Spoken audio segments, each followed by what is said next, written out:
Om Namo Bhagavate Vasudevaya.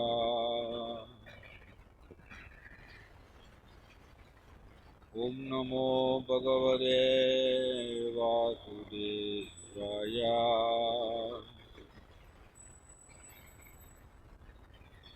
Om Namo Bhagavate Vasudevaya.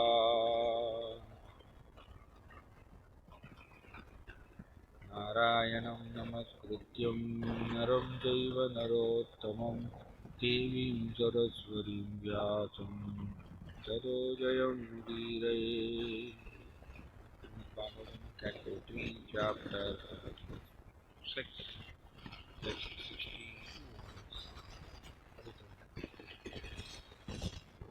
Translation proposed by His Divine Grace Swami Prabhupada. एते हि अभ्युत्थिता देवान् नैवास्योत्तापने सतम् पुनराविर्विचूकानि तं उत्थापयितुं क्रमा. Translation of the demigods and the presiding deities of the various senses were thus manifested. They wanted to wake their origin of appearance. But upon failing to do so, they re-entered the body of the Virat Purusha, one after another, in order to wake him. Of course, in order to wake the sleeping deity controller within, one has to rechannel the sense activities from concentration on the outside to the concentration inside. In the following verses, the sense activities which are required to wake the Virat Purusha will be explained very nicely. Vaknirvachamukham beje modatistattada virat granena nasike vayur modatistattada virat. The god of fire entered his mouth with the organ of speech, but the Virat Purusha could not be aroused. Then the god of wind entered his nostrils with the sense of smell, but still the Virat Purusha refused to be awakened. Akshini Chakshusha-dityo Nodati Tada Virat Srotrena Karnau Cha Diso Nodati Tada Virat. The sun god entered the eyes of the Virat Purusha with the sense of sight, but still the Virat Purusha did not get up. Similarly, the predominating deities of the directions entered through his ears with a sense of hearing, but still he did not get up. Pacham Romabir Oshadyo Nodadistada Virat Retasa Tishnam Apastu Nodadistada Virat. The predominating deities of the skin, herbs, and seasoning plants entered the skin of the Virat Purusha with the hair of the body, but the cosmic being refused to get up even then. The god predominating over water entered his organ of generation with the faculty of procreation, but the Virat Purusha still would not rise. Budam mrityur apanina nodatistattada virat ashtav indro pale naiva nodatistattada virat. The god of death entered his anus with the organ of defecation, but the Virat Purusha could not be spurred up to activity. God Indra entered the hands with their power of grasping and dropping things, but the Virat Purusha would not get up even then. Vishnurgatyaiva charanau nodatistattada virat nadir nadyo lohitena nodatistattada virat. Lord Vishnu entered his feet with the faculty of locomotion, but the Virat Purusha refused to stand up even then. The rivers entered his blood vessels, with the blood and the power of circulation, but the still cosmic being would not be made to stir. Kshotrabhyam udaram sindur modatistattada virat. Hridayam manasa chandro modatistattada virat. The ocean entered his abdomen with the hunger and thirst, but the cosmic being refused to rise even then. The moon god entered his heart with the mind, but the cosmic being would not be roused. बुद्ध्या ब्रह्माभिहृदयं नोदतिस्तत्तदा विराट् रुद्रो अविमत्या हृदयं नोदतिस्तत्तदा विराट्. Brahma also entered his heart with intelligence, but even then the cosmic being could not be prevailed upon to get up. Lord Rudra also entered his heart with the ego, but even the cosmic being did not stir. चित्तेन हृदयं चैत्यः क्षेत्रज्ञः प्राविशद्यदा विराट् तदैव पुरुषः शैलात् उदतिस्तदा. However, when the inner controller, the deity presiding over consciousness, entered the heart with reason, at that very moment the cosmic being arose from the causal waters. यदा यदा प्रसुप्तं पुरुषं प्राणेन्द्रियमनोधियः प्रभवन्ति विना येन नोत्तापयितुम् ओजसा. When a man is sleeping, all his material assets, namely the vital energy, the senses for recording knowledge, the senses for working, the mind and the intelligence cannot arouse him. He can be aroused only when the super soul helps him. Therefore, the explanation of Sankhya philosophy is described here in detail in the sense that the Virat Purusha, or the universal form of the Supreme Personality of Godhead, is the original source of all the various sense organs and their presiding deities. The relationship between the Virat Purusha and the presiding deities or the living entities is so intricate that simply by exercising the sense organs which are related to their presiding deities, the Virat Purusha cannot be aroused. It is not possible to arouse the Virat Purusha or to link with the Supreme Absolute Personality of Godhead by material activities. Only by devotion, service and detachment can one perform the process of linking with the Absolute. That's it.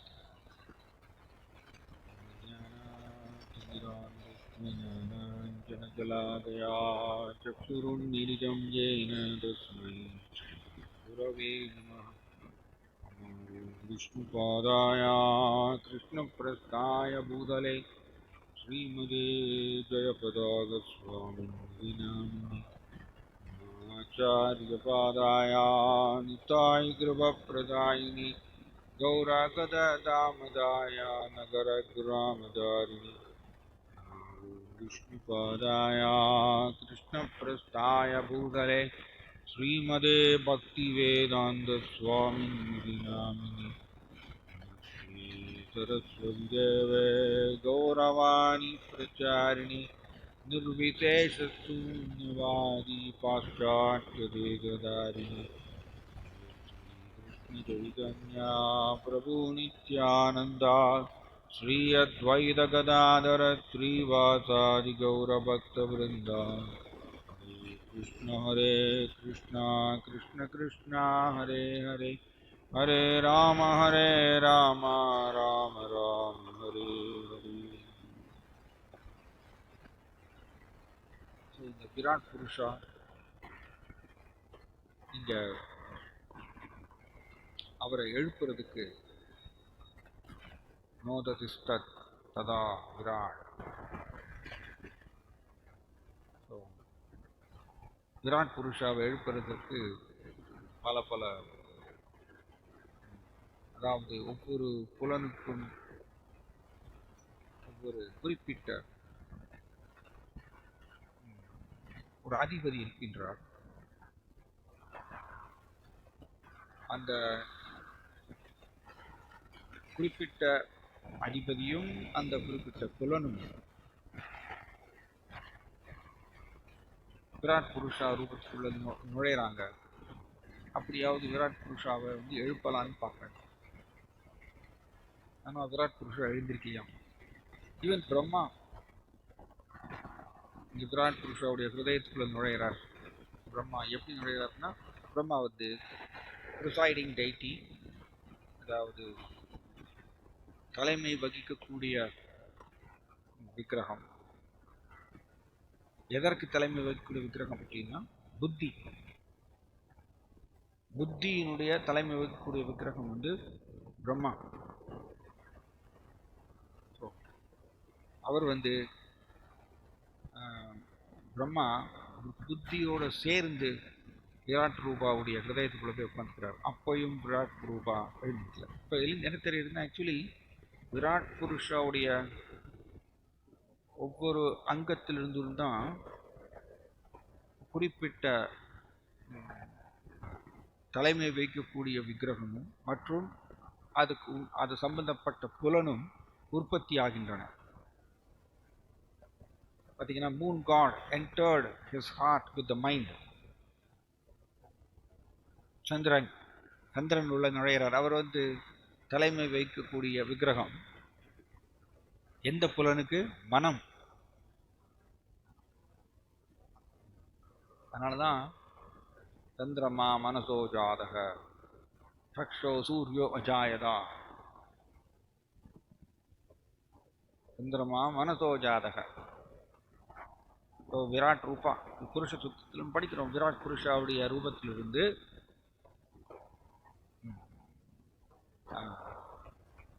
மனசுக்கு அதிபதியா இருக்கக்கூடிய சந்திரன் ஜாதக, சந்திரமோ மனசா ஜாதக, அவங்க வந்து உற்பத்தி ஆகுறாங்க. சக்ஷோ சூரியோ ஜாயதா. நீங்க புருஷ சுத்தர் சொன்ன ஒவ்வொரு ஸ்லோகமும் நீங்க இங்க பார்க்கலாம். சக்ஷோ சூரியோ அஜாயதா. சூரியன் பாருங்க. Sun God entered the eyes of the Virat Purusha with the sense of sight. சக்ஷோ சூரியோ ஜாயதா. நைஸ். எல்லாம் எக்ஸாக்டா புருஷ சுகத்தில் எப்படி சொல்லியிருக்கோம் அப்படிங்கிறது வருது. சக்ஷோ விராட் ரூபத்தினுடைய கண்கள் இருந்து சூரியன் வந்து உதயமாகின்றார். ஸோ இப்படி இவங்க எல்லாரும் விராட் புருஷாவை எழுப்புறதுக்கோசரம் இவங்க எல்லாரும் திரும்ப அவங்க எல்லாரும் நுழையிறாங்க அந்தந்த பகுதிக்குள்ள. எப்படி விராட் ரூபாவுடைய கண்களிலிருந்து சூரியன் வராரோ, ஸோ சூரியன் திரும்பவும் விராட் ரூபாவுடைய கண்களுக்குள்ள போறார் அவர் எழுப்புறதுக்கு. அண்ட் கூட யார் போறாங்க? சூரியன் கூட வந்து இந்த பார்வை அவங்களும் சேர்ந்து உள்ள போறாங்க. ஏன்னா ஒவ்வொன்றும் எப்படி வருதுன்னா, விராட் ரூபாவுடைய ஒரு குறிப்பிட்ட ரூபத்திலிருந்து, குறிப்பிட்ட பகுதியிலிருந்து ஒரு குறிப்பிட்ட விக்கிரகம், தலைமை வைக்கக்கூடிய விக்கிரகம் மற்றும் ஒரு புலன் உருவாகின்றது. ஸோ விராட் ரூபா நோததிஷ்டத் ததா விராட் ரூபா எழுந்திருக்க மாட்டேங்கிறார். இத்தனை பேர் உள்ள போனாலும் கூட அவர் எழுந்திருக்க மாட்டேங்கிறார். Very important point. கடைசியில் ஈவன் விஷ்ணு கூட என்டர் ஆகிறார். அம்மா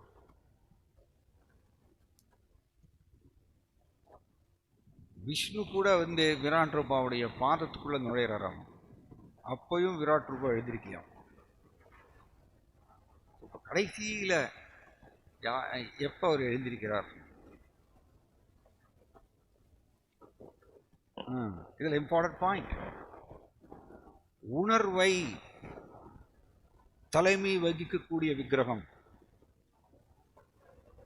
யார்? அவரு ஆக்சுவலி பரமாத்மா. இங்க எழுதியிருக்காரு. Actually it is not possible to arouse the Virat Purusha or to link with the absolute, supreme absolute personality of Godhead by material activities.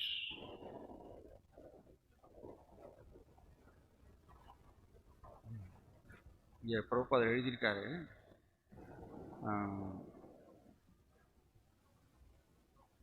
when a man is sleeping, all his material efforts, like namely the vital energy, the senses for recording knowledge, the senses for working, the mind and the intelligence cannot arouse him. Important point. எப்படி ஒரு மனுஷன் தூங்கும் பொழுது அவருடைய ஜட ரீதியான சொத்துக்களாகிய என்னென்னது, okay, even vital எனர்ஜினா ரொம்ப வீரியம் சொல்லுவோம். அதுக்கப்புறம் அறிவை விருத்தி செய்து கொள்ள, அறிவை பதிந்து வைத்துக் கொள்ளக்கூடிய புலனாகிய புத்தி, செயல் செய்யக்கூடிய புலன்களாகிய கை கால் இதெல்லாம், ஓகே. அதுக்கப்புறம் மனம். இவங்க யாருமே ஒரு தூங்கக்கூடிய மனிதனை எழுப்ப முடியாதுன்னு சொல்லுது. யார் எழுப்ப முடியுமா? Important point. He can be aroused only when the super soul helps him. Very nice. See, every day நம்ம தூங்குறோம், நம்ம எழுந்திருக்கிறது வந்து சூப்பர் சோல் பரமாத்மா எழுப்பின மட்டும்தான். நம்ம பயங்கரமான பாயிண்ட் இது. பரமாத்மா எழுப்பலன்னு வச்சுக்கோங்க, டெத்து, அதான் மரணம். அதனால தான் பிரபுபாதர் சொல்லுவார், தூக்கம் வந்து ஒரு தற்காலிக மரணம்னு சொல்லுவார். எப்படின்னா, தூங்கும் பொழுது நம்ம வந்து ஆக்சுவலி வந்து 3 நிலைகள் இருக்கு. ஜாக்கிரத், ஸ்வப்ன, சுசுப்தி. ஜாக்கிரத் விழிப்பு நிலை, ஸ்வப்னா கனவு நிலை, அண்ட் சுசுப்தி ஆழ்ந்த உறக்கம். நம்மளுடைய இது வந்து பகவான் ஹம்சாவதார பகவான் ரொம்ப அருமையாக சொல்கிறார். லார்ட் ஹம்சா பகவான் மட்டும்தான் இதெல்லாம் கரெக்டாக சொல்ல முடியும். ஆக்சுவலி ஒரு இடத்துல நான் படிச்சுட்டு இருந்தேன், முழுமுதற் கடவுளாகிய பகவான் கிருஷ்ணா, பகவான் விஷ்ணு, இவங்க மாயாவுடைய எஜமானர்னு சொல்லிட்டு என்ன இருக்காங்க. ஒரு செகண்ட் கூட அவங்க மாயாவுடைய கட்டுப்பட்டு வரமாட்டாங்க. ஒரு செகண்ட் கூட வரமாட்டாங்க. அதுக்கு பேர் தான் மாயாவுடைய எஜமானர்னு அது அர்த்தம். கிருஷ்ணா மற்றும் விஷ்ணு மாயாவுடைய எஜமானர். ஒரு செகண்ட் கூட மாயாவுடைய கட்டுப்பாட்டுக்கு வரமாட்டாங்க. ஆனால் பிரபுபாதர் எழுதுகிறார், பிரம்மா சிவபெருமான் கூட தற்செயலாக வந்து மாயாவுடைய கட்டுப்பாட்டுக்குள்ள வந்துருவாங்க. பிரம்மா சிவபெருமான் கூட. அண்ட் கட்டுண்ட ஜீவாத்மாக்களாகிய நான் 24 மணி நேரமும் மாயாவோட கட்டுப்பாட்டுக்குள்ள இருக்கும். இதுதான் நமக்கும் பிரம்மா சிவபெருமானுக்கு வித்தியாசம். பிரம்மா சிவபெருமான் வந்து பகவான் கிருஷ்ணாவுக்கு முழுக்க சரணாங்கி அடைந்த பக்தர்கள். ஆனால் பகவான் விஷ்ணுவுக்கோ கிருஷ்ணாவுக்கோ நிகர் அல்ல இல்லையா? அதுக்கு என்ன வித்தியாசம் அப்படின்னா, தற்செயலா அவருக்கு வந்து மாயாவுடைய பிடியில வந்து மாடி பார்ப்பாங்க. தற்செயலா எப்பயாவது அக்கேஷனலா, அபூர்வமாக. பட் கட்டுண்ட ஜீவாத்மாவுக்கு என்ன, 24 மணி நேரமும் மாயாவுடைய மயக்கத்தில் சிக்கியிருப்போம். அண்ட் இப்படி கிருஷ்ணன், விஷ்ணு இவங்க வந்து மாயாவுக்கு கீழே ஒரு செகண்ட் கூட வர மாட்டாங்க. ஸோ இது இந்த ஒரு முக்கியமான வித்தியாசத்தை நம்ம தெரிஞ்சுக்கணும். ஸோ இங்கே மனுஷன் இப்போ பாருங்க, விழிப்பு நிலை, ஓகே, தென் தூங்கும் பொழுது ஆக்சுவலி பாருங்க, இது ஒரு பயங்கரமான ஒரு சப்ஜெக்ட். நம்ம படுத்த உடனே நமக்கு தூக்கம் வருதுன்னு நினச்சிக்கிறோம். நமக்கு படுத்து கண்ணை முன்னா போகிற தூக்கம் வருது, அவ்வளோதான் நமக்கு தெரியும்.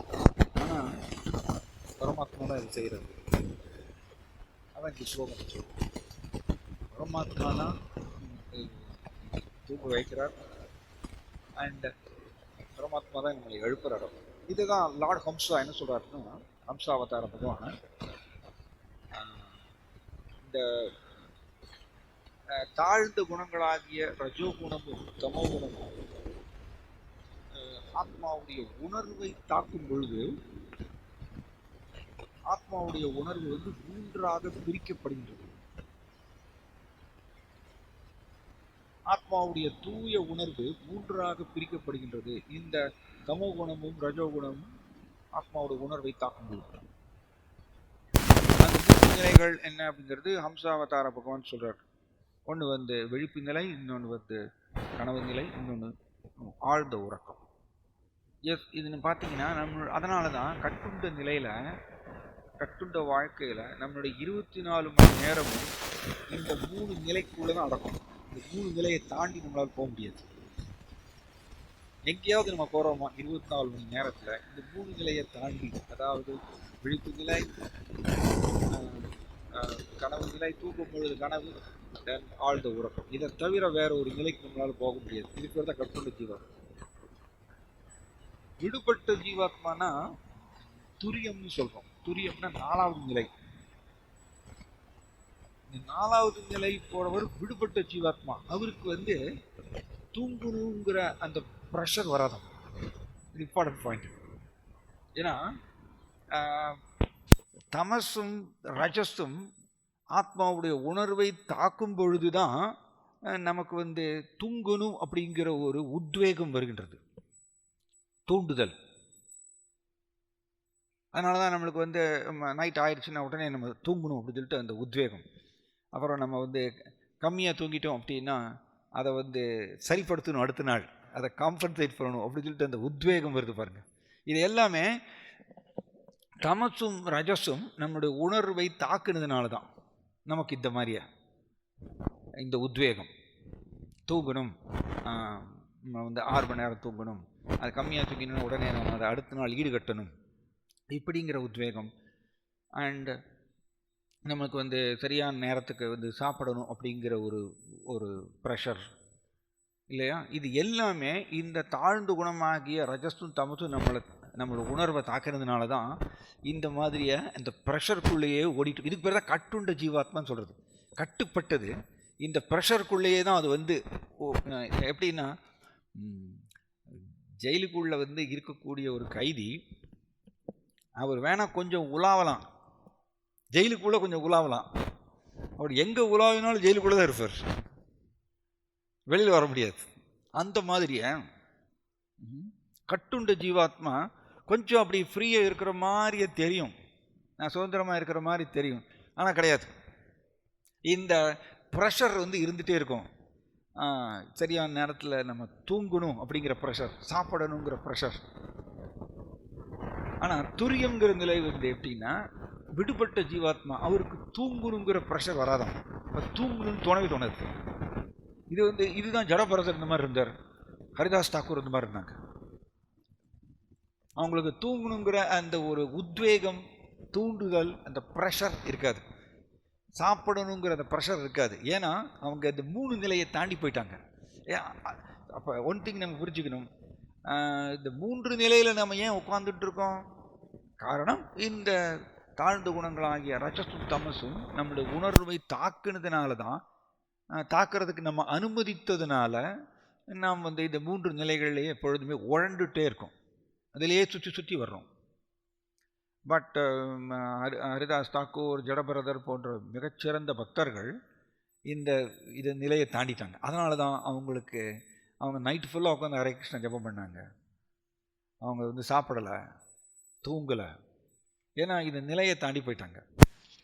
இதுக்கு பேர் விடுபட்ட ஜீவாத்மா. கட்டுண்ட ஜீவாத்மாவுக்கு ஆப்போசிட் இந்த ப்ரெஷர் கிடையாது.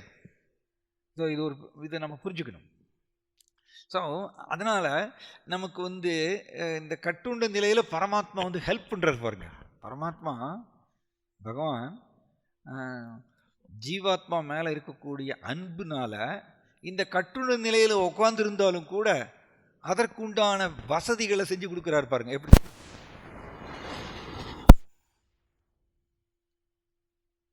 நம்ம நினச்சிப்போம், ஓகே நாம் வந்து நம்ம தூங்குறோம் அப்படின்னு. சில பேர் வந்து சொல்லுவாங்க, தூக்கமே வரமாட்டேங்குதுங்க, ஏன்னா அது ஆக்சுவலி பரமாத்மா சாங்ஷன் பண்ணதான், அப்போ தான் அது நடக்கும்.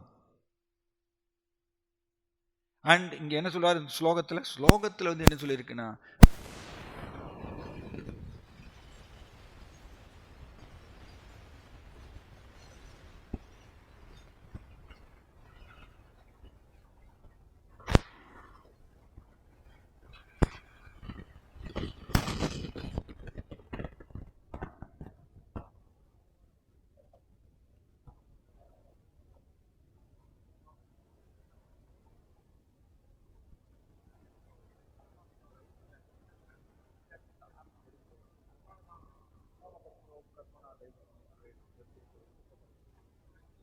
மேற்பார்வையின் கீழே ஆத்மா உடலை விட்டுட்டு அடுத்த உடலுக்கு போகணும் அப்படின்னு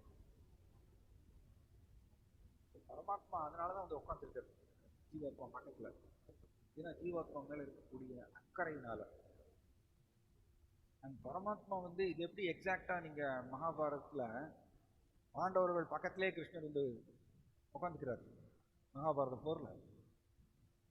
அண்ட் கூடவே இருந்து கிருஷ்ணா பல விதத்துல பாண்டவர்களை காப்பாத்துறாரு. கிருஷ்ணர் வந்து பாண்டவர்களை காப்பாத்தல அப்படின்னா பாண்டவர்கள் கட்டாயம் ஜெயிக்க முடியாது. ஏன்னா அது நம்ம படிக்கிறோம், கிருஷ்ணா லீலைகளை முடித்து கொண்டு போன உடனே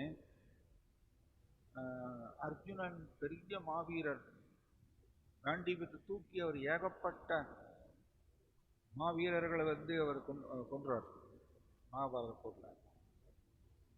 அப்படிப்பட்ட அர்ஜுனன்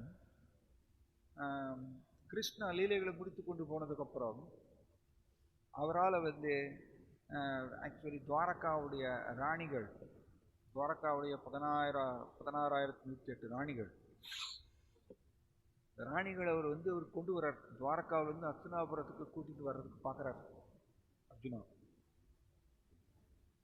ஆனால் விஸ்வநாத் சக்கரவர்த்தி தாக்கூர் அதில் எழுதுறார் அப்படின்னா, ஒரு சின்ன ஒரு மாடு மேய்க்கக்கூடிய சிறுவன் வந்து அர்ஜுனா கூட சண்டை போடுறார்.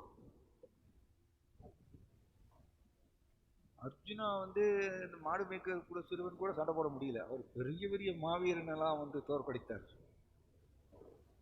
ஆனா இந்த மாடு மேய்க்கிற சிறுவன் கூட அர்ஜுனா சண்டை போட முடியல. இந்த மாடு மேய்க்கிற சிறுவன் அர்ஜுனாவை தோற்கடிச்சுட்டு அங்க இருக்கக்கூடிய 16,108 ராணிகளை கடத்திட்டு போயிடுறாங்க. அது யாருன்னா கிருஷ்ணா. இது வந்து விஸ்வநாத் சக்கரவர்த்தி தாக்கூர் இதை எழுதுறாரு. அண்ட் அர்ஜுனா திரும்பி வர்றார். இது அருமையான பாயிண்ட். அர்ஜுனா வந்து அர்ச்சனாபுரத்துக்கு திரும்பி வர்றார். அண்ட் யுதிஷ்டர மகாராஜா வந்து கேட்கிறார். யுதிஷ்டர மகாராஜாவுக்கு நிறைய அபசகுனங்கள் எல்லாம் பார்க்கிறார். உடனே அவர் கேட்கிறார் அர்ஜுனாட்ட, நிறைய சுத்தி வளைச்சு நிறைய கேள்வி கேட்கிறார். ஆனா ரொம்ப அருமையா எழுதுறார் பிரபாதர். யுதிஷ்டர மகாராஜாவுக்கு தெரிஞ்சு போயிடுச்சு கிருஷ்ணா லீலைகளை முடித்து கொண்டு போயிட்டாருன்னு. ஏன்னா அது ஒரு அபசகுனமான ஒரு நிகழ்வு பக்தருக்கு. அதனாலதான் நான் பகவானுடைய மறைந்த ஒரு நிகழ்ச்சியை நம்ம வந்து கொண்டாட மாட்டோம். வைஷ்ணவ கேலண்டர்ல பாருங்க, பகவானோட அவதரித்த தினத்தை தான் நம்ம கொண்டாடுவோம், மறைந்த தினத்தை நம்ம கொண்டாட மாட்டோம். ஏன்னா அது பக்தருக்கு வந்து அபசகுனம். பக்தர் எப்பொழுதுமே கிருஷ்ணர் கூட தொடர்பிலேயே இருக்கணும், கிருஷ்ணரை மறக்கவே கூடாது அப்படிங்கிற ஒரு சுபாவம் உடையவர். அதனாலதான் வைஷ்ணவ கேலண்டர்ல பகவானுடைய மறைவு பத்தி கிடையவே கிடையாது. யுதிஷ்டிர மகாராஜா அவருக்கு தெரிஞ்சு போயிருச்சு கிருஷ்ணா லீலைகளை முடித்து கொண்டு போயிட்டாருங்கிறது தெரிஞ்சு போயிருச்சு. ஆனா அது அபசகுணமான ஒரு வார்த்தை. யுதிஷ்டிர மகாராஜா போன்ற அற்புதமான பக்தர்கள் டைரக்டா அதை அவருக்கு பிடிக்கலையாமா. கிருஷ்ணர் லீலைகளை முடித்து கொண்டு போயிட்டாரா அப்படிங்கிறது அது கேட்கறதுக்கு அவருக்கு முடியலையாம். அதனால அவர் சுத்தி வளைச்சு நிறைய கேள்விகள் கேட்கிறார் அர்ஜுனாட்ட. அர்ஜுனா, பலராம் எப்படி இருக்கார், தேவகி எப்படி இருக்கார், வசுதேவர் எப்படி இருக்கார், அப்படி வரிசையை கேட்டே வர்றார். 16,108 ராணிகள் எப்படி இருக்காங்க, எங்க அங்க வந்து ஏன் நீ அர்ஜுனா இவ்வளவு ரொம்ப ரொம்ப சோர்ந்து போய் தளர்ந்து போயிருக்கியே, ஜாய் ஜெகநாத் சுபத்ரமாராணிக்கு ஏன் இவ்வளவு நீ தளர்ந்து போய் சோர்ந்து போய் இருக்க, எதை நீ கண்டாய் நீ இவ்வளவு பயந்து போறதுக்கு அப்படின்னு சொல்லிட்டு அப்படியே கேள்வி கேட்டே வர்றார். டைரக்டா அந்த கேள்வி கேட்கறதுக்கு பதிலா அவருக்கு யுதிஷ்டிர மகாராஜாவுக்கு தெரியும், ஆனா அந்த டைரக்டா கேள்வி கேட்கறதுக்கு அவருக்கு முடியல, அந்த ஸ்ட்ரென்த் இல்லை அவருக்கு. வரிசையா கேட்டே வர்றார். ஆனால் அர்ஜுனா இல்லை இல்லை இல்லைன்னு சொல்லிட்டே வர்றாரு. ஆக்சுவலி கடைசியில் யுதிஷ்டிர மகாராஜா கேட்குறாரு, கிருஷ்ணர் லீலைகளை முடித்து கொண்டு போயிட்டாரா அப்படின்னு கேட்குறாரு. அப்போதான் அவர் அர்ஜுனா வந்து பேசுகிறார், எஸ், என்னுடைய ரொம்ப அன்புக்குரிய நண்பர் பகவான் கிருஷ்ணா அவருடைய அன்பு கலந்த உபதேசங்கள் பகவத்கீதை, அதை நான் நினைவு கூர்ந்து கூர்ந்து நான் வந்து அவருடைய பிரிவில் நான் பாடுகின்றேன். ரொம்ப அருமையாக நினைவு கூறுறார் அர்ஜுனா. என்னுடைய நண்பர் கிருஷ்ணா எப்படி எப்படிலாம் என்னை காப்பாற்றினார் மகாபாரத போரில், பாண்டவர்களை எப்படி எப்படிலாம் காப்பாற்றினார். அப்படிப்பட்ட என்னுடைய அன்புக்குரிய நண்பர் கிருஷ்ணா அவர் இப்போ இல்லை. நான் என்னால் அர்ஜுனாவே சொல்கிறாரு சார், நான் ஏகப்பட்ட மாவீரர்களை நான் வந்து வதம் செய்தேன் மகாபாரத போரில். ஆனால் என்னைய வந்து ஒரு மாடு மேய்க்கிற சிறுவன் என்னைய தோற்கடித்து 16,108 ராணிகளையும் கடத்திட்டு போயிட்டார். ஸோ கிருஷ்ணர் இல்லாததுனால என்னால் காண்டீபத்தை கூட என்னால் தூக்க முடியல. இப்போ ஆக்சுவலி பாண்டவர்களுக்கு முழு பாதுகாப்பு கொடுத்தவர் கிருஷ்ணர் தான். பக்கத்திலேயே இருந்து கூடவே இருந்து பாண்டவர்களுக்கு பலவிதமாக பாதுகாப்பு கொடுத்தார். அதே மாதிரி தான் பரமாத்மாவும் ஆத்மா பக்கத்திலேயே உட்கார்ந்துட்டு, ஏன்னா ஆத்மா மேலே இருக்கக்கூடிய அக்கறை கருத்தினத்தினால பரமாத்மா கூடவே இருந்து எல்லாம் பண்ணுறார், அத்தனையும் பண்ணுறார். ஆனால் இந்த கட்டுண்ட ஜீவாத்மா வெரி நைஸ் ஆக்சுவலி. சமனே விருட்சே புருஷோ நிமக்னோ நிஷயா சோச்சதி துக்கியமானக ஜுஷ்டம் யதா பச்சத் அந்நியமீசமஸ்ய மகிமானம் இது வீத சோககள். Very nice ஸ்லோகாச்சு. பிரபாதர் வந்து இதை ஸ்வேதாஸ்வதர உபனிஷத்தின் மேற்கோள் கொடுக்கிறார். துஷ்டம் யதா பஷ்யத் அந்நியமீசமஸ்ய. அந்நியமீசம் அதாவது இன்னொரு பகவான், இன்னொரு அதிபதி ஆகிய, எஸ் ஆத்மாவும் அதிபதி தான், ஒரு குட்டி அதிபதி ஆத்மா. அந்நியமீசமஸ்ய இன்னொரு பெரிய அதிபதி ஆகிய பகவான் பஷ்யத் அவரை பார்த்தால், இம்பார்ட்டன்ட் பாயிண்ட். ஜீவாத்மா பரமாத்மாவை பார்க்கறதே இல்லை, வெரி பிஸி. ஜீவாத்மா ஜட உலகத்தில் மரத்தினுடைய பழங்களை சுவைக்கிறதுல பிஸியாக இருக்குது. அதாவது உடல் மூலமாக கிடைக்கக்கூடிய பலதரப்பட்ட புலன் இன்பங்களை சுவைக்கிறதுல ரொம்ப பிஸியாக இருக்குது ஜீவாத்மா. பக்கத்தில் உட்கார்ந்துருக்கக்கூடிய நண்பன் பரமாத்மாவை பஷ்யத் பார்க்க மாட்டேங்கிறோம். பார்த்தோன்னா மகிமானம் அவருடைய மகிமைகளை தெரிந்து கொண்டான். இது வீத சோக, அவருக்கு சோகம் கிடையாது. வீத சோக எல்லா விதமான சோகத்திலிருந்து அவர் விடுபடலாம். ஆக்சுவலி அர்ஜுனா கிருஷ்ணருடைய அன்பு கலந்த அந்த நடத்தைகளை அர்ஜுனா வந்து நினைவு கூறுறார் யுதிஷ்டிர மகாராஜா. யுதிஷ்டிர மகாராஜா ராஜா, ஆனால் இங்கே அந்த ராஜா அதெல்லாம் அவருக்கு தெரியல. இப்போ அர்ஜுனாவுக்கு வந்து என்னுடைய அன்புக்குரிய நண்பர் கிருஷ்ணா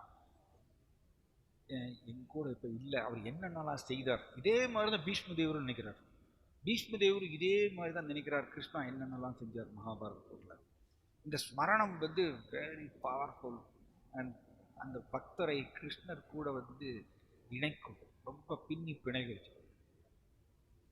ஸோ அர்ஜுனா கிருஷ்ணருடைய இந்த மலரும் நினைவுகள் சொல்லுவோம் இல்லையா, அந்த கிருஷ்ணருடைய அந்த அந்யோன்யமான அந்த உறவுகளை அர்ஜுனா நினைவு கூர்ந்து கூர்ந்து என்ன ஆகுதுன்னா, அதில் சொல்லப்பட்டிருக்க ஸ்லோகத்தில் அர்ஜுனா வந்து உன்னத நிலைக்கு போயிடுறார். இது நினைவு கூறுறதுனால, கிருஷ்ணரை நினைவு கூறுறதுனால அவர் உன்னத நிலைக்கு போயிடுறார் அப்படின்னு பிரபாதம் எழுதுறார். ஸோ அதனால மகிமானம் இது வீத சோக, பரமாத்மாவுடைய மகிமைகளை நாம் புரிந்து கொண்டாச்சுன்னா, ஆக்சுவலி சச்சினந்தன சுவாமி மகாராஜ் ரொம்ப அருமையாக சொல்றாரு. நாம் வந்து உள்ளே கிருஷ்ணா கூட பரமாத்மா கூட அந்த உறவில் ஆழ்ந்திருந்தால் நம்ம வெளியில வந்து எதையுமே நம்ம வந்து தேட மாட்டோம். வெளியில வந்து அதை அடையணும் இதை அடையணும் எதையுமே யோசிக்க மாட்டோம் அப்படின்னு மாதிரி சச்சினந்தன் மகாராஜ் சொல்றாரு. ஆனா உள்ளே நாம் கிருஷ்ணர் கூட இருக்கக்கூடிய உறவுல வந்து பலமா இல்லை அப்படின்னா, இதை பிரபுபாதரும் சொற்பொழிவுல சொல்றாரு, வெளியில வந்து நம்ம வந்து பலதரப்பட்ட விஷயங்களை தேடுவோம் சொல்றோம். இது அருமையான ஒரு கொள்கை. பிரபுபாதர் வந்து சொல்றாரு ஒரு சொற்பொழிவுல, கிருஷ்ணா வந்து எல்லா ஆனந்தத்துக்கும் மூலம் தோற்றுவாய், எல்லா விதமான ஆனந்தத்தையும் கிருஷ்ணர்கிட்டே பெறலாமாமா ஒரு ஜீவாத்மா. ஜீவாத்மாவோட இயல்பு என்ன? ஆனந்தமயோபியாசா, ஆனந்தத்தை தேடுபவர் ஜீவாத்மாவோட இயல்பு. எஸ், ஏன்னா கிருஷ்ணா உன்னத ஆனந்தத்தை அனுபவிப்பவர். அவருடைய பின்ன பகுதியாக இருக்கிற நமக்கும் ஆனந்தத்தை தேடக்கூடிய சுபாவம், அது இயற்கை. ஆனால் பிரபுபாதர் சொற்பொழிவில் என்ன சொல்றாருன்னா, ஜீவாத்மா வந்து கிருஷ்ணர்கிட்டே எல்லா விதமான ஆனந்தத்தையும் பெற முடியும். ஏன்னா கிருஷ்ணர் எல்லா இன்பத்துக்கும் தோற்றுவாய். ஆனா நமக்கு அந்த உறவில், கிருஷ்ணர் கூட இருக்கக்கூடிய உறவில், இதுக்கு பேர் தான் ஆத்மாராமான்னு சொல்றோம். ஆத்மா ஆராமா, தனக்குள்ளே இன்பம் அனுபவிப்போம். இது வந்து கிருஷ்ணரையும் குறிக்கும், அண்ட் கிருஷ்ணருக்கு சரணாகதி அடைந்த தூய பக்தர்களையும் குறிக்கும். அவங்க தனக்குள்ளே இன்பம் அனுபவிப்பாங்க. ஆராமா அப்படின்னா இன்பத்தை அனுபவிக்கிறது. அண்ட் ஆத்மானா உள்ளே. உள்ளே எப்படி? பிரபுபாதர் ரொம்ப அருமையா எழுதுறார். கிருஷ்ணர் கூட இருக்கக்கூடிய உறவில் அவங்க நிலை பெறும் பொழுது அந்த இன்பத்திலேயே அவங்க ஆழ்ந்திருப்பாங்களாம். ஆனா நமக்கு அது வந்து எப்படி பண்ணணுங்கிறது தெரியாததுனால நாம வந்து நம்மளுடைய மைண்ட் ஏமாத்துறது, நம்மளுடைய மைண்ட் மாயாவுடைய தாக்குதல்னால ஏமாத்துறது.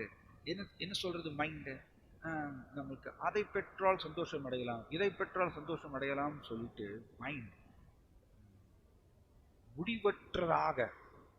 முடிவற்றதாக ஆலோசனை கொடுத்துட்டே இருக்கு, ஐடியாஸ் கொடுத்துட்டே இருக்கு. இதை பெற்றால் சந்தோஷமா இருக்கலாம், இதை பெற்றால் சந்தோஷமா இருக்கலாம். ஆனால் இந்த ஜீவாத்மா வந்து கிருஷ்ணர் கூட இருக்கக்கூடிய உறவில் உள்ளே ஆழ்ந்திருக்காத வரைக்கும் அது எத்தனை இடத்துல தேடினாலும் வெளியில அது வந்து அதுக்கு ஜீவாத்மாவுக்கு நிரந்தர ஆனந்தத்தை கொடுக்காது. ஏன்னா அது ஜடப்பொருள் வந்து நிலைத்து நிற்காது. இதை சச்சினந்தன் மகாராஜ் ரொம்ப அருமையா சொல்றாரு. இதை நம்ம புரிஞ்சுக்காம நாம் வந்து, அதனாலதான் பகிரர்த்த மானினகன்னு சொல்லிட்டார் பிரகலாத் மகாராஜ். துராசையாயி பகிரர்த்த மானினக. மனுஷன் வந்து பாருங்க, வெரி நைஸ் பாயிண்ட். பகிர்னா வெளியில, ஓகே, வெளியில இருக்கக்கூடிய விஷயங்களை வேல்யூபிள், வெளியில் இருக்கக்கூடிய விஷயங்களை விலை மதிப்பற்றது என்று மனிதர்கள் கருதுகின்றார்கள். எதனால? துராசையாயே. பட் ஆக்சுவலி ஜீவாத்மாவுடைய சிறந்த பொக்கிஷம் என்னன்னா கிருஷ்ணா கூட இருக்கக்கூடிய உறவு உள்ளே. அதுதான் ஆக்சுவலி ஜீவாத்மாவுக்கு நிரந்தர ஆனந்தத்தை கொடுக்கணும். இது வந்து ரொம்ப அருமையா எழுதுறாரு சச்சினந்தன் மகாராஜ். ஆக்சுவலி ஒரு நைஸ் பிக்சர் நான் பார்த்தேன். அதாவது ஸ்ரீ சைத்தன்ய மகாபிரபு வந்து கிருஷ்ணாவுடைய விக்கிரகத்தை வந்து ஆலிங்கனம் பண்ற மாதிரி ஒரு அருமையான ஒரு பிக்சர்.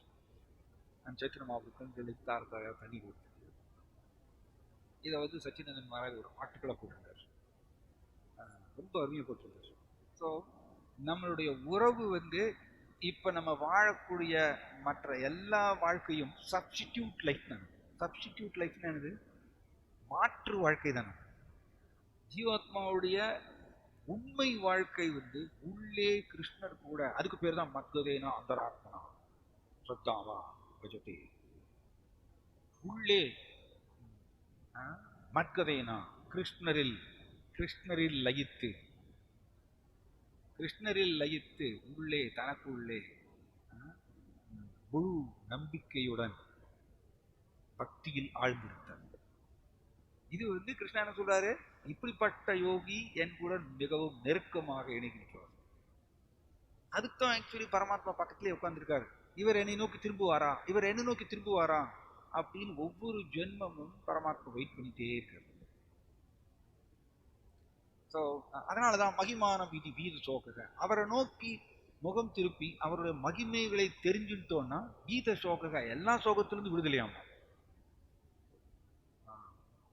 இதை எப்படி ரொம்ப அருமையா எழுதுறார் பிரபுபாதர். எப்படின்னா, ஒரு ஃபயர் வந்து எப்படி எல்லாவற்றையும் பஸ்வமாக்கிருமோ, எல்லாவற்றையும் எரிச்சு சாம்பலாக்கிரும் ஒரு ஃபயர்.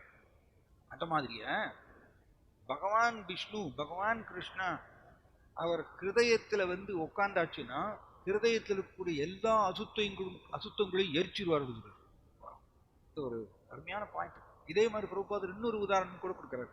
ஒரு இருட்டடைந்த ரூம்ல சின்ன ஒரு மெழுகுவர்த்தி எரிஞ்சதுன்னா எப்படி அது வெளிச்சத்தை கொடுக்குமோ இந்த ரூம்குள்ள, அதே மாதிரியே நம்மளுடைய இருட்டடைந்த ரூம் எதுன்னா அந்த ஹார்ட், ஹிருதயம், பல பல பல பல அசுத்தங்கள் இருட்டடைந்த ரூம் தான்.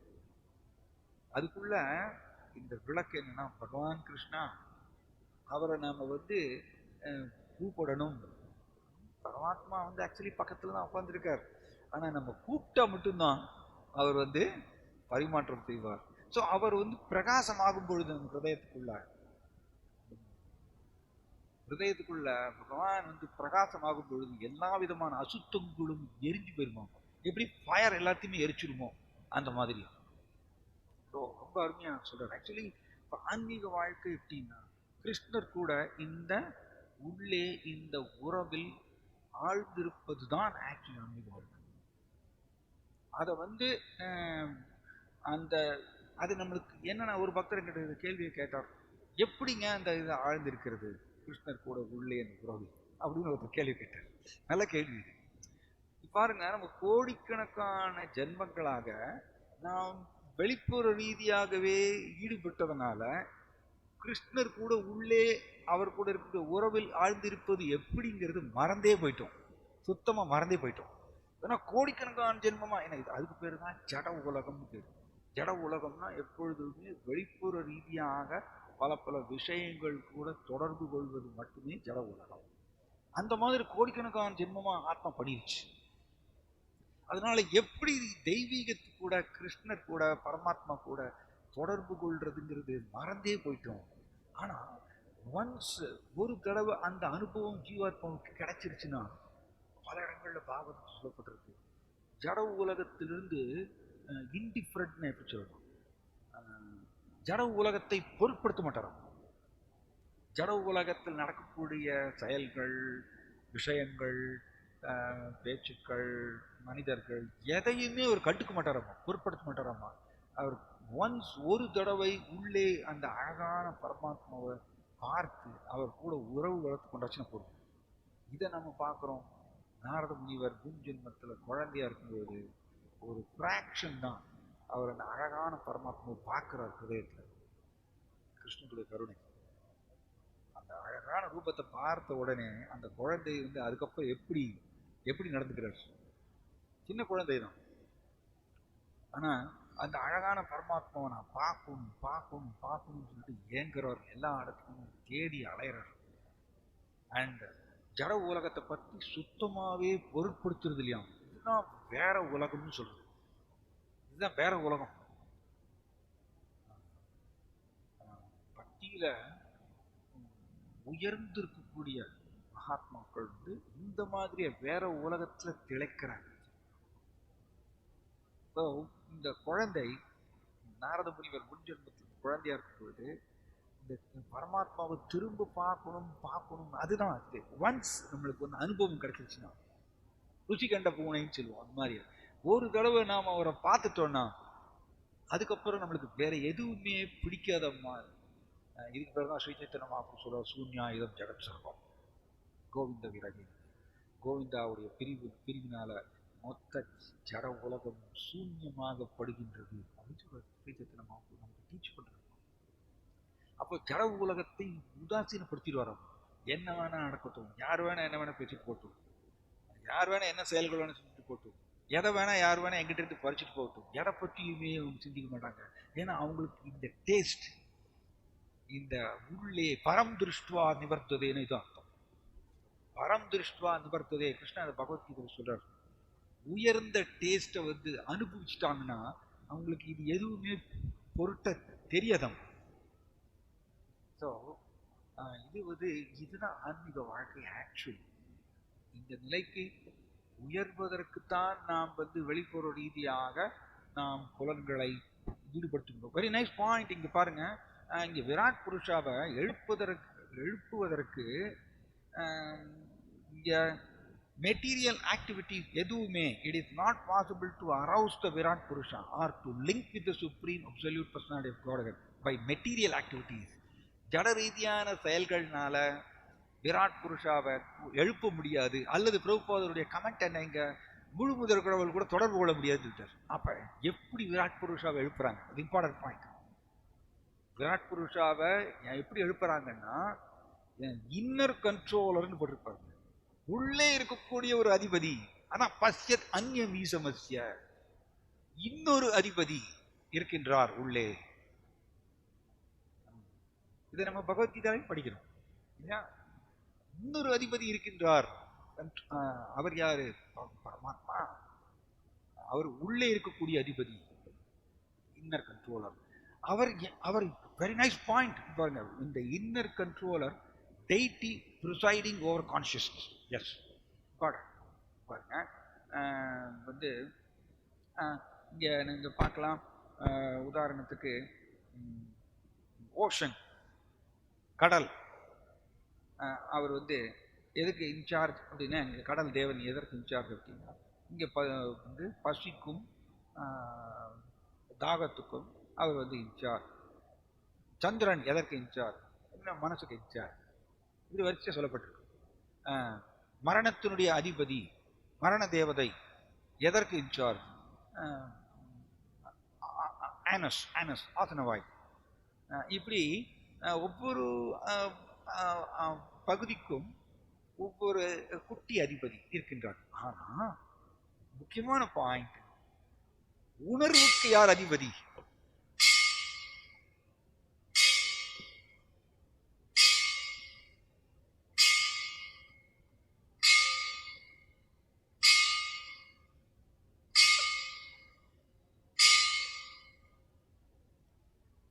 இப்ப ஒரு குட்டி குட்டி அங்கத்துக்கு ஒவ்வொரு குட்டி குட்டி அதிபதிகள், தேவர்கள் இருக்காங்க. மித்ரா, வருணா, இந்த மாதிரிலாம் இருக்காங்க. அவங்க அந்தந்த ஆர்கன், உடம்புல இருக்கிற அந்தந்த ஆர்கனை அவங்க கண்ட்ரோல் பண்றாங்க, இயக்குறாங்க. That's all. ஓகே. பட் எப்படி ஒரு உடலுக்கு இந்த முக்கியமானது என்ன? அந்த உயிர்னு சொல்றோம். அந்த உணர்வு, ஆன்மீக ரீதியா சொல்லணும்னா அந்த உணர்வு. அந்த உணர்வு எங்கிருந்து வருது? ஆத்மாட்டிலிருந்து வருது. ஸோ இந்த உணர்வுக்கு அதிபதி யார் பாருங்க. கிருஷ்ண இந்த முக்கியமான அங்கத்தை அவர் எடுத்துக்கிறார். ஏன்? Very nice point. ஏன்னா சேத்தனஸ் சேத்தனானா அப்படின்னு படிக்கிறோம். உணர்வு நிரம்பிய ஜீவாத்மாக்கள், அது எல்லாத்துக்கும் பிரதானமானவர் கிருஷ்ணா. ஏன்னா கிருஷ்ணா உணர்வுல நிரம்பியவர். ஜீவாத்மாவும் உணர்வு இருக்கு, ஆனா குட்டி. ஆனா பகவானுடைய சேத்தனானா, உணர்வு நிரம்பிய ஜீவாத்மாக்களில் பிரதானமானவர், முதன்மையானவர் கிருஷ்ணா. அதனால கிருஷ்ணா என்ன பண்றாரு? முக்கியமான ஒரு இதை அவர் கண்ட்ரோல் எடுத்துக்கிறார். Very important. மற்ற சின்ன சின்ன அங்கங்களை எல்லாம் குட்டி குட்டி அதிபதி கொடுத்துட்டார். முக்கியமான அங்கம் என்னது? உணர்வு. உணர்வு. ஸோ இந்த உணர்வை பரமாத்மா கண்ட்ரோல் எடுத்துக்கிறார். அதான் பாயிண்டிங்க. ஸோ இந்த விராட் புருஷா உடலுக்குள்ள விராட் புருஷா படுத்துட்டு இருக்கார், எந்திரிக்க மாட்டேங்கிறார். நம்ம படிக்கிறோம், ததா விராட். அவர் எழுந்திருக்கல. ஏன்னா ஒவ்வொருத்தரும் போய் எழுப்புறாங்க. சூரியன் போய் எழுப்புறார். சூரியன் விராட் புருஷாவுடைய கண்களுக்குள்ள போய் உட்காந்துக்கிறார். பிரபுபாதர் அதனாலதான் இந்த ஸ்லோகத்துல இது இன்ட்ரெஸ்டிங் எப்படி சொல்றாரு. வெரி இன்ட்ரெஸ்டிங் ஹவு எப்படி இந்த விராட் புருஷா எப்படி எழுந்திருக்கிறாருங்கிறது ரொம்ப ஒரு சுவாரஸ்யமான ஒரு விஷயம் அப்படின்னு சொல்லிட்டு இங்க எழுதுறாரு. ஸோ சூரியன் போய் கண்ணுக்குள்ள போய் உட்காந்துக்கிறார். அண்ட் பார்வையோட சேர்த்து போய் உட்காந்துக்கிறார். சந்திரன் மனசோட சேர்த்து போய் உட்காந்துக்கிறார் விராட் புருஷாவுடைய ஹிருதயத்துல. இப்படி ஒவ்வொருத்தரும் போய் உட்காந்து எழுப்ப பாக்குறாங்க. விராட் புருஷா எழுதி கொண்டிருக்கிறார். கடைசியில யார் போனா எழுதியிருக்கிறார்? யார் போனா எழுதியிருக்கிறாரம்மா? இந்த உணர்வுடைய அதிபதியாகிய பரமாத்மா. அவர் உள்ள போன உடனே விராட் புருஷர் எழுந்திருச்சார். அதே மாதிரி தான் இங்க பொருளுரையில பிரபுபாதர் என்ன சொல்றாருன்னா, நாம் வெறும் ஜட செயல்கள்னால கிருஷ்ணர் கூட உறவை புதுப்பித்துக் கொள்ள முடியாது அப்படி சொல்றாரு. Important point, only by devotional service and detachment. இந்த இடத்துல பக்தி தொண்டு, இது பல தடவை நம்ம இதை டிஸ்கஸ் பண்ணிட்டோம். பக்தி அப்படிங்கிறது வந்து உணர்வுலேருந்து தான் பண்ண முடியும், உணர்வுலேருந்து அதை கொண்டு வர முடியும். ஏன்னா பக்திங்கிறது சுப்ரீம் மிக உயர்ந்தது. அது யார் செலுத்த முடியும்? உடம்புல வந்து அதை யார் காமிக்க முடியும்? உணர்வு, ஆத்மா தான் அந்த பக்தியை வந்து தெரிவிக்க முடியும் கிருஷ்ணன். கை காலோ இதெல்லாம் பண்ண முடியாது. கை காலோ இல்லை புத்தியோ மனமோ இதெல்லாம் செய்ய முடியாது. அதெல்லாம் லோ கிளாஸ், கொஞ்சம் லோயர் கிரேட் அதெல்லாம். ஆனா பக்தி வந்து சுப்ரீம்.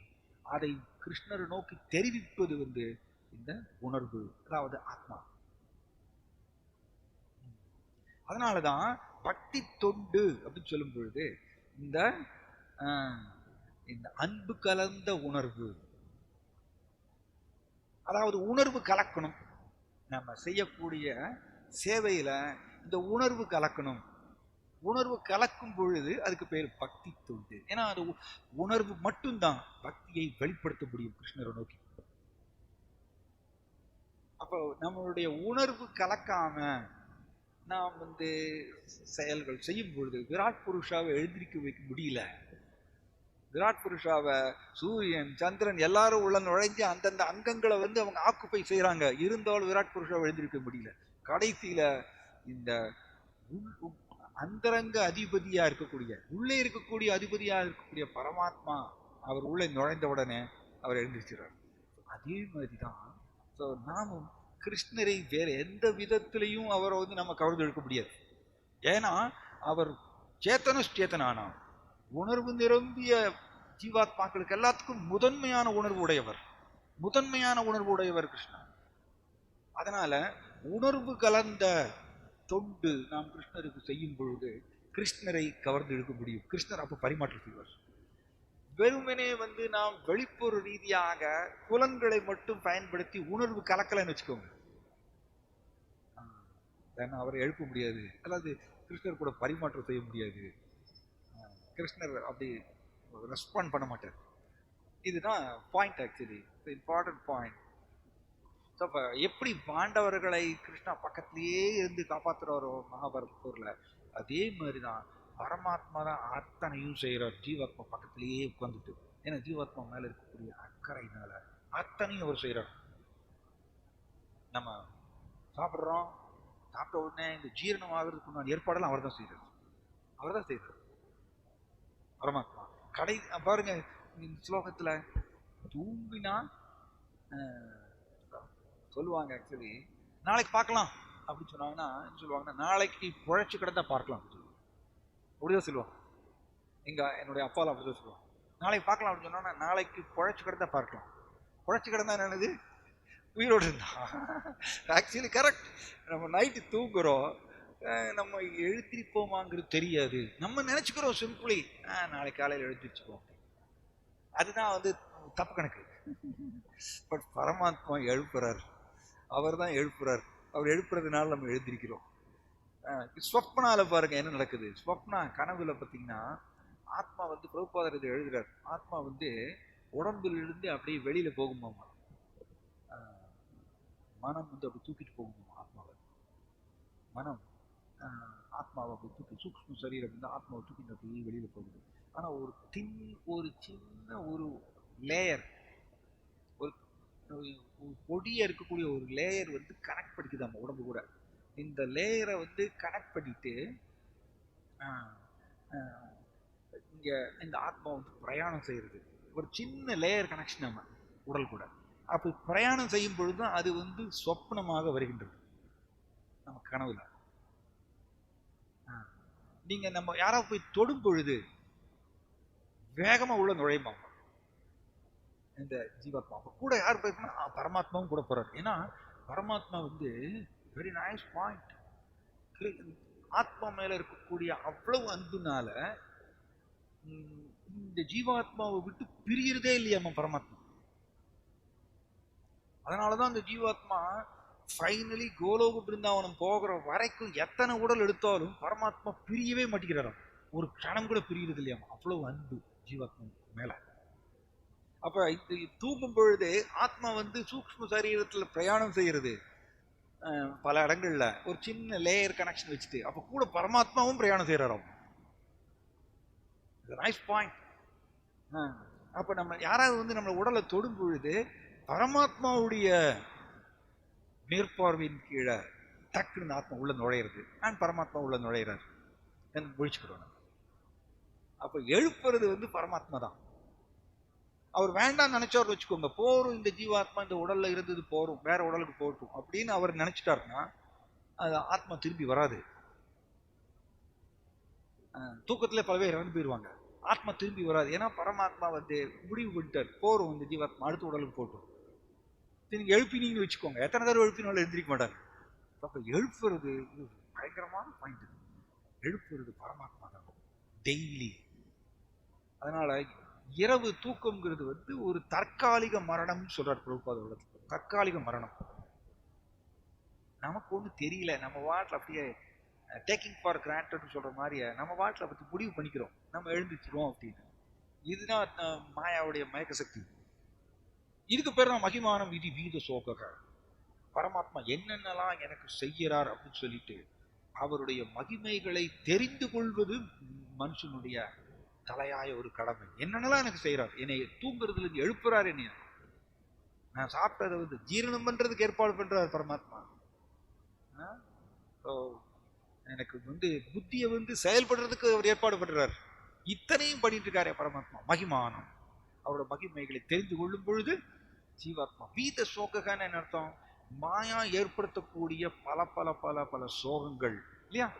மாயா மயக்கத்தை ஏற்படுத்துறதுனால அதனால பல பல சோகங்கள் வருது. அந்த சோகத்தில் விடுபட்டுடலாம் பரமாத்மாவுடைய கருணையினால. ஸோ இது பெரிய ஒரு சப்ஜெக்ட். ஜாய் ஸ்ரீ பாகவத் கீ பதித்த பாவன் சில பிரபுபா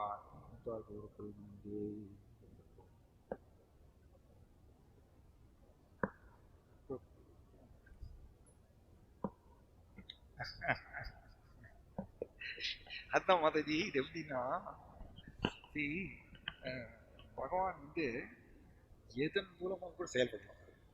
எப்படி பாருங்க, இப்போ மரணம் வரும்பொழுது அந்த அலர்ட் நான் சொல்றேன்.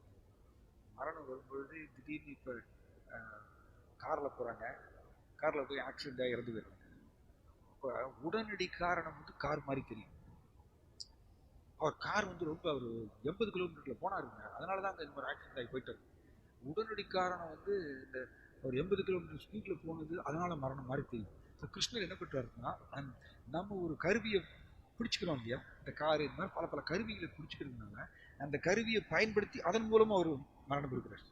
அதுக்கு பேர் தான் பகவான். எதன் மூலம் எந்த ஒரு ஜட பொருளையும் அவர் பயன்படுத்த முடியும். எப்படி விக்கிரகங்கள் பார்த்தீங்கன்னா, மரம்ங்கிறது ஒரு ஜடப்பொருள் தான். ஆனா பகவான் நினைத்தாருன்னா எந்த ஜடப்பொருளையும் அவர் உட்காந்துக்கலாம், அதை பயன்படுத்திக்கலாம். அதுக்கு பேர் தான் அவர் முழு முதல் கடவுள். ஸோ அப்ப எப்படி மரணம் அந்த ஒரு கார்கிற கருவியை பயன்படுத்தி நம்மளுக்கு கொடுக்குறாரு. நமக்கு என்ன தெரியும், வேகமா போனாருங்க, ரொம்ப பயங்கர ஸ்பீட்ல போனாரு, அதனாலதான் நம்ம ஆக்சிடென்ட் ஆகி போயிட்டாரு அப்படிங்கிறது நம்மளுக்கு உடனடி காரணம் தெரியும். பின்னாடி இருக்கிற காரணம் கிருஷ்ணன். அதே மாதிரிதான் அலாரம். நமக்கு என்ன தெரியும், உடனடி காரணம் அலாரம். ஆக்சுவலி இதுக்கு உடனடி காரணம் அலாரம் நம்மளை எழுப்புறதுன்னு நினைச்சுக்கிறோம். பட் ஆக்சுவலி ஸ்லோக பிரகாரம் பரமாத்மா எழுப்புறாரு. சம்டைம்ஸ் நீங்க பாருங்க, அலாரம் அடிச்சா கூட நம்மளுக்கு எழுந்திரிக்காம இருக்கு இல்லையா? அதான் பரமாத்மா அவர் எழுப்புறார். அவர் இந்த டைம்ல எழுப்புன்னு டக்குன்னு பிடிப்போம். ஆனா உடனடி காரணம் அலாரம். அதை பயன்படுத்திக்கிறார் கிருஷ்ணன். அலாரம்ங்கிறது பயன்படுத்தி அதன் மூலமா நம்மளை இது பண்றாரு. நமக்கு முட்டாள்கள் நம்ம என்ன பண்றோம், உடனடி காரணத்தை மட்டும் பார்க்கணும், பின்னாடி இருக்கு பரமாத்மா பண்றாருங்கிறது பார்க்க மாட்டோம். அதான் அதை புரிஞ்சுக்கிட்டோம்னா அவர் மேல பயங்கர அன்பு வரும். அவரை நம்ம நன்றி செலுத்துவோம், எல்லாம் பண்ணுவோம். அதை பார்க்க மாட்டேங்கிறோம், அதை மறைச்சிடுறது. இந்த மைண்ட் எல்லாத்தையும் மறைச்சிடுறது.